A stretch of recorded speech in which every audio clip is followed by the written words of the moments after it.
What to expect when you're getting dentures. So dentures is a great way, and often the only way, to replace missing teeth. One key thing to know is that dentures aren't a replacement for your teeth, they're a replacement for missing teeth. So they're never going to feel like your teeth. So that's step one, you have to make sure you understand that. Step two, when you have your new set of dentures, it's going to feel awkward at first. It's not going to feel comfortable right off the bat, and it's going to take some time to get used to it.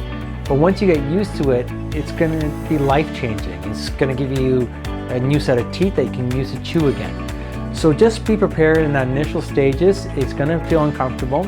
Often you may have to come back to your dentist or denturist to adjust it and make sure that everything's feeling good. But after that first initial stages, after a few days up to a week, couple weeks, you'll start getting used to it, and it'll be a great change and boost to your lifestyle.